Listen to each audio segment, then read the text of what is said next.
Some of the Arsenal fans won't like it. But I think it's just mostly based on their history in the European competitions. It's actually awful. I'm going to say Newcastle. Who can actually get close to them? Maybe Real Madrid, maybe Bayern Munich.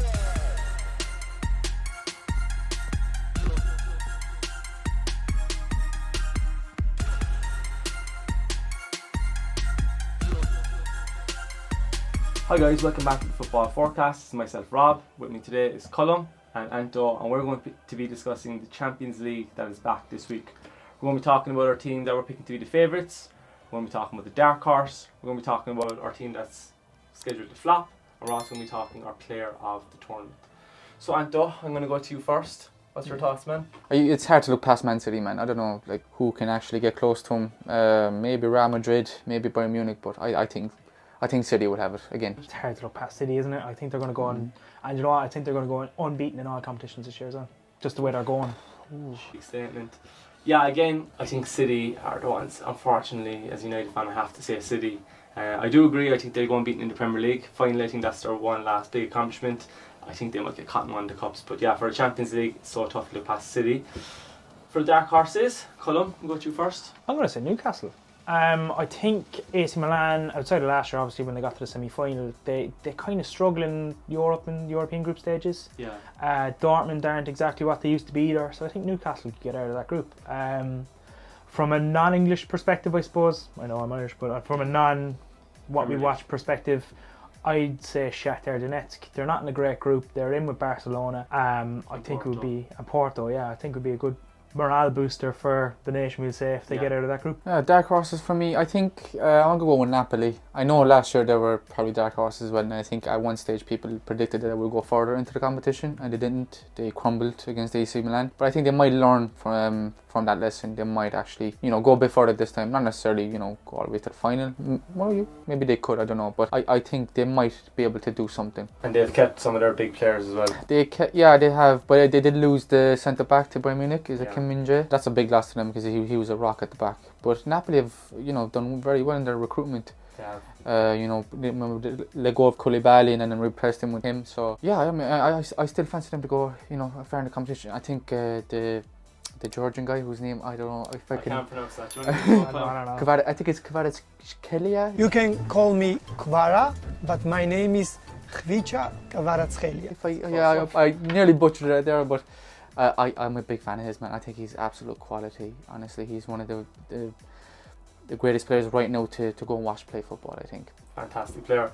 I suppose my dark horses is a sad indictment of how far this club's fallen, and that's Barcelona. I don't think anyone really expects them to win, but I just think with the players they brought in the two Joes, Felix and Cancelo, I think that'll be a big boost to their squad, and of course Pedri and Javi are just getting a little bit better.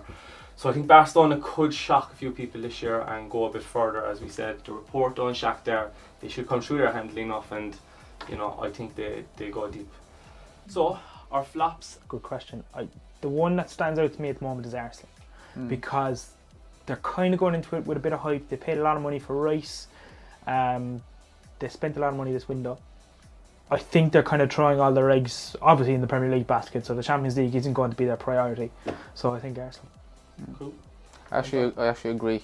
Some of the Arsenal fans won't like it. But I think it's just mostly based on their history in the European competitions. It's actually awful. Even going back to Wenger days, even way before that, they're not great in Europe. I mean, they got to one Champions League final, and then after that, they literally did nothing. I mean, they got to the Europa League final against Chelsea, and they got absolutely embarrassed in that one. So I think I'll just go based off of that. But I don't know. Look, it might come back and bite me in the ass, but I don't know. I don't think they do that well. Yeah, I definitely agree with you, but I suppose I'm going to go with a different team just to spice it up a bit. And you're not going to like this, but I think Napoli. Yeah. Yeah, I think, they have kept their squad together and they're a really good team, but I just think second season syndrome, they don't have the experience in Europe, and I think that kind of showed last year. I think, myself included, most people would have tipped them to go past Milan, to go further in the competition, and they didn't. So I just think this season they might struggle a bit. They might even struggle to get out of the group, and I don't see them getting past the round of 16 for sure. And finally, lads, player of the tournament. So many to choose from. Player of the tournament. This is tough now. Just think off the top of my head. like I said, I mentioned Kvaratskhelia from Napoli. Yeah. I think he's in with a shout. Obviously, look, Haaland, Kevin De Bruyne when he comes back from injury, he always does it in the big games, man. Honestly, remember against Madrid last year? It was just absolute quality. And for the outside bet, I think I'm going to go Rafael Leao from AC Milan. I'm a huge fan of him as well. I think he's extremely dangerous. Once he gets going, you can't stop him, man. He's actually quality. So I think he'll be a dark horse if you put it that way for the player of the tournament. But I don't know. Definitely We'll one see. of my favourite players in Europe at the moment as well. Colin, what are you thinking? I'm going to go for that freak Erling Haaland. To be honest. Yeah, he's different. The robot. Isn't he? Yeah. Like, there's no need for him to be that good at football. Yeah. No. None whatsoever. I suppose outside of Haaland, I'm going to go for a bit of an outside bet and say Alexander Isak. Exactly. at Yeah. Newcastle. Nice. Yeah. Big fan I of think him. if I'm backing him to be an underdog, he's going to be a big part of that. So I'm going to say Isak. Yeah, hard to look past Haaland, but I suppose given the start of the season, someone else who's quite young, former teammate of Haaland, I'm going to go with Jude Bellingham. I think he's off to a fantastic start. At the age of 19, 20, whatever he is, he's showing leadership skills at, you know, one of the two biggest clubs in the world, in my opinion. It's insane what he's doing there. Scoring goals, leading as a young boy, playing in midfield. I think Bellingham was going to rip the Champions League up. He did so last couple of seasons.